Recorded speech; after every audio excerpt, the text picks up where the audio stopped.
Dans cette vidéo, nous allons voir comment déterminer la limite d'une fonction par opération.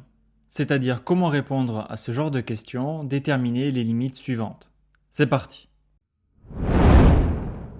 Pour répondre à cette question, on va utiliser les propriétés de somme, produit et quotient de limite. Tu retrouves tous les résultats à connaître dans ces tableaux. Si tu as déjà regardé pour les limites de suite par opération, ce sont les mêmes résultats. On y retrouve les mêmes formes indéterminées, ce sont les situations où nous serons bloqués et obligés de modifier l'écriture de l'expression pour conclure.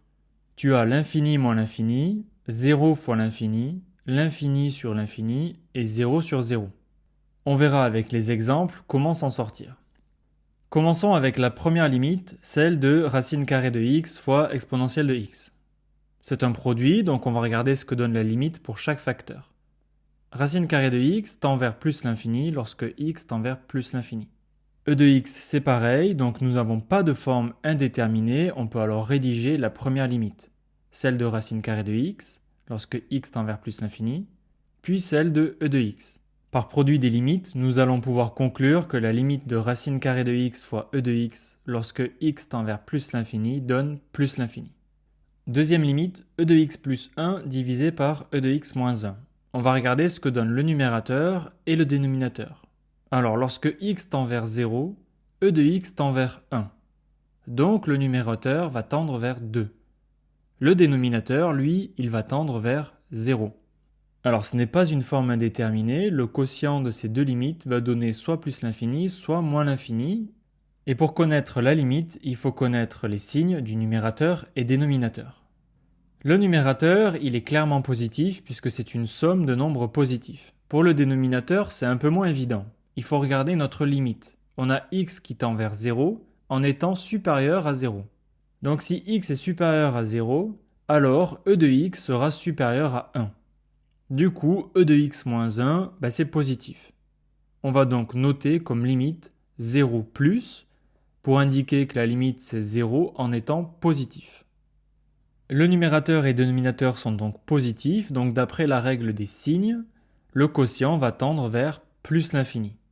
Comme ce n'est pas une forme indéterminée, on peut alors rédiger la réponse. On a la limite de e de x plus 1 lorsque x tend vers 0, en étant supérieur, ça donne 2, puis celle de e de x moins 1 lorsque x tend vers 0, qui donne 0 plus, et donc par quotient des limites, la limite de e de x plus 1 divisé par e de x moins 1 est égal à plus l'infini.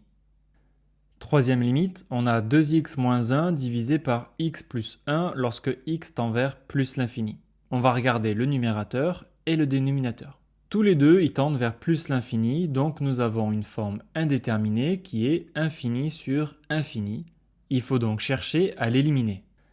Et la méthode pour l'éliminer, ça va être de factoriser par le terme de plus haut degré le numérateur et faire la même chose pour le dénominateur. Au numérateur, on va donc forcer la factorisation par 2x. Donc on a 2x et entre parenthèses, on va retrouver chaque terme divisé par notre facteur qui est 2x. Au dénominateur, même principe, on force la factorisation par x. Donc on a x et entre parenthèses, chaque terme divisé par x. Alors dans l'étape suivante, on va simplifier nos deux facteurs qui sont 2x et x qui va donner 2 et ensuite on simplifie les expressions que l'on a entre parenthèses. Alors ne fais pas cette tête-là, je sais l'expression elle est vraiment pas belle mais je t'assure qu'elle est plus simple pour déterminer la limite. On commence par le quotient, la limite de 1 moins 1 sur 2x lorsque x tend vers plus l'infini est égal à 1. La limite de 1 plus 1 sur x donne la même chose, 1. Du coup, par quotient des limites, on a 1 moins 1 sur 2x, le tout divisé par 1 plus 1 sur x, qui tend vers 1 lorsque x tend vers plus l'infini. Enfin, la limite de 2 va donner 2, puisque c'est une constante. Et donc, pour finir, par produit des limites, la limite de 2x moins 1 divisé par x plus 1 lorsque x tend vers plus l'infini est égal à 2. Allez, dernière limite, on est lancé, plus personne ne peut nous arrêter, cette fois-ci nous avons une somme, 3x au cube moins 2x au carré plus x plus 5. On va regarder ce que donne chaque terme.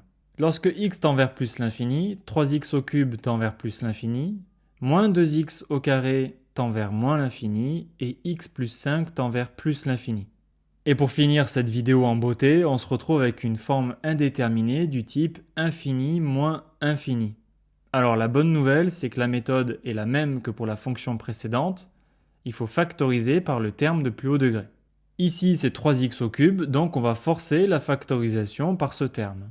On retrouve alors, entre parenthèses, chaque terme de la somme qui va être divisé par 3x au cube.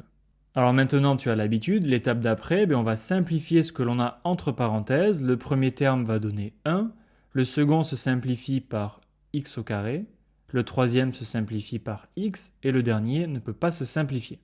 Encore une fois, l'expression, elle est pas très sympa, mais elle va nous permettre de trouver la limite. On va commencer par ce qu'on a entre parenthèses. Lorsque x tend vers plus l'infini, la limite de 1 est égale à 1, la limite de 2 sur 3x est égale à 0, la limite de 1 sur 3x au carré donne 0 aussi, et enfin la limite de 5 divisé par 3x au cube, même chose, c'est 0.